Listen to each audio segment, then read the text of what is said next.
So I'm just about to break a 16-hour fast, and at the moment I'm doing a Kitchari cleanse.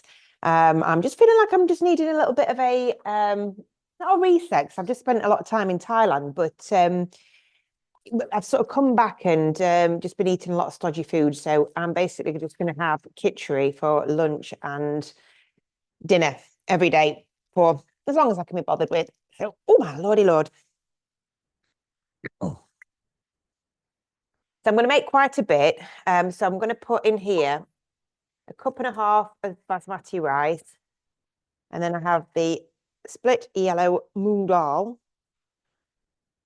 and the same quantity of that. Now I like the yellow ones just because it looks really porridgey. So we're just going to get that into a bowl. I'm just going to soak it. Doesn't need soaking for long. But just soak it in some water and then we'll give it a good rinse when we're ready to cook with it. So just popping that to one side. And then we're just going to get on with the vegetables.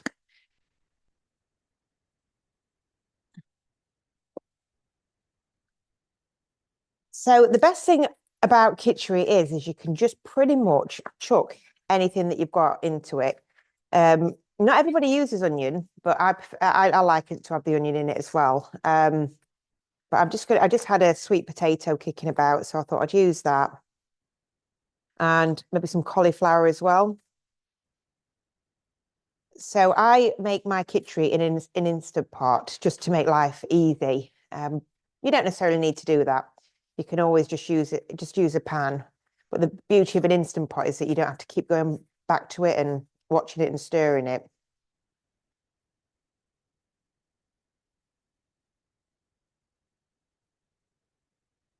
So I've got some ghee here, which is just clarified butter. And I like mine very, very buttery.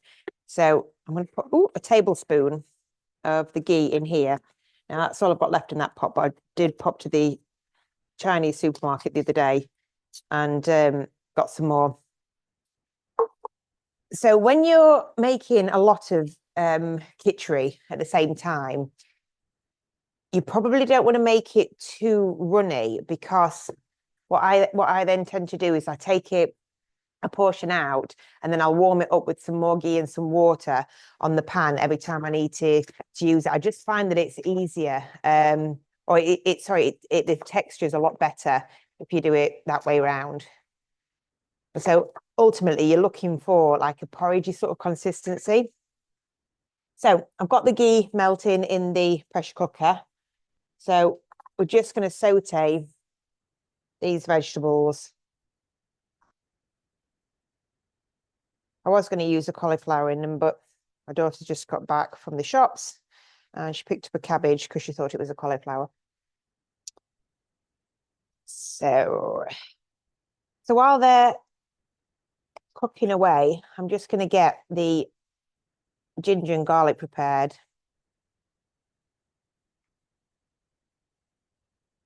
I know most people use the back of a teaspoon, don't they, to get all this stuff off the ginger, but I'm just a bit impatient for that.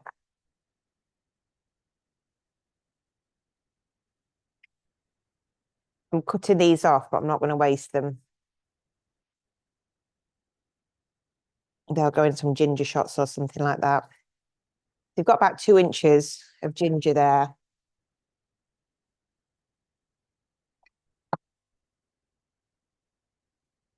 And I love garlic as well. I just think garlic and ginger together are just the best flavors in the world.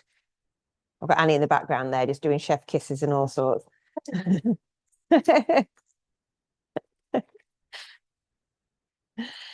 So again, you don't have to be precise at all with these measurements. That is the beauty of Kitchari. It's like it's not an exact science. And what you'll find in terms of the spices is that you'll find your own little blend. But I'll just show you what blend that I tend to use. So I've got 4 big pieces of garlic there. I'm just going to grate this ginger.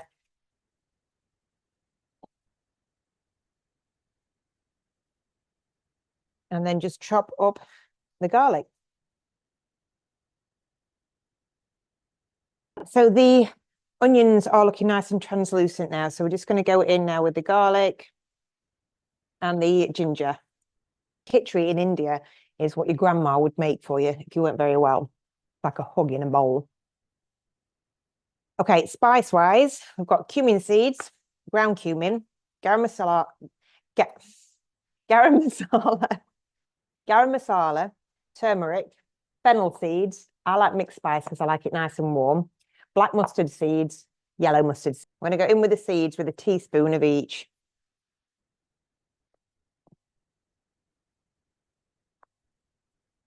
And then we're just going to cook that until the seeds begin to pop.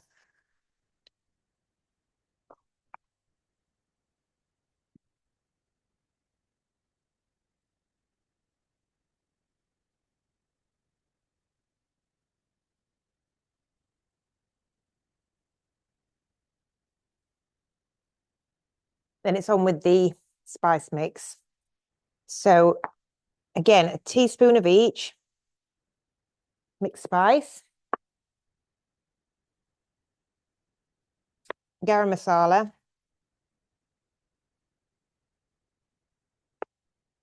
And cumin.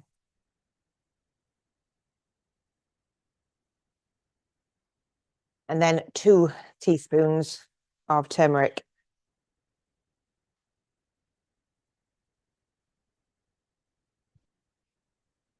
So the seeds are smelling really aromatic now. So we're just going to go in with the spice mix.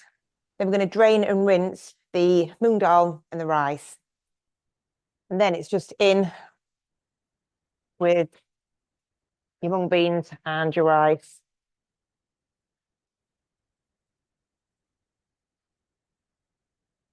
And we're just going to give all of this a good mix just to coat the rice and the mung dal. Smells so good.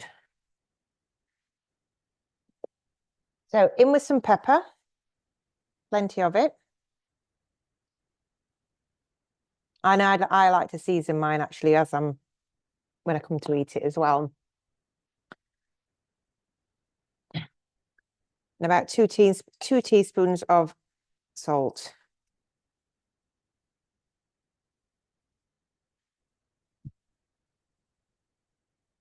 So in terms of the grains, oh, tell you what I've not put in. Coriander. Now I smashed my my little glass jar of this. So I'm just going to pop in about a teaspoon of coriander in there as well. So with the grains, there's 3 cups in total. So I want to double up with the fluid. There's 6 cups of water.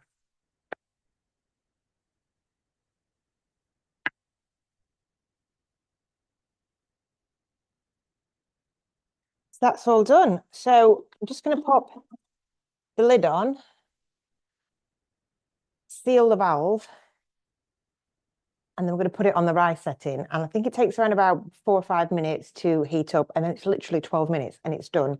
So while that's cooking, I'm going to get tidied up here. And I'm so ready for this because I've not eaten for 16 hours. Right then, 12 minutes is up and we're done. Time to release the steam. It always terrifies me this.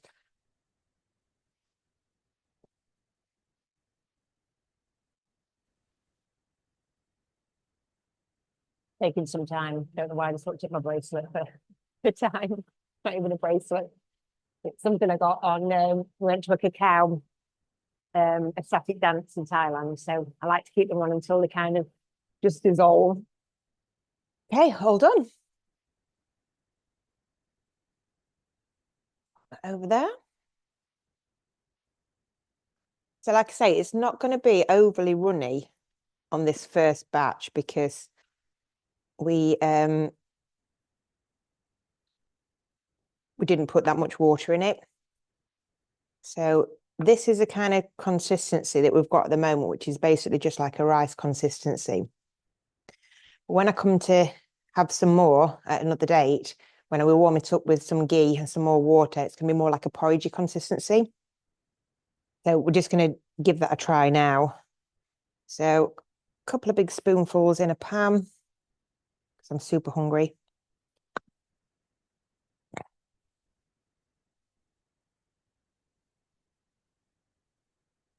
bit of water, a teaspoon of ghee. And we're going to get that on the hob.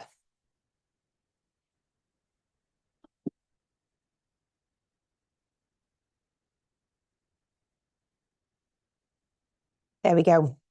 So a little bit of coriander on the top, just for fanciness, and some salt,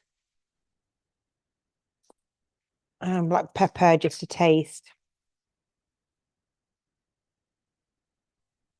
So here we have it. Let's have a go. I like I said, this real sort of porridgey consistency. Wow, it's so nice.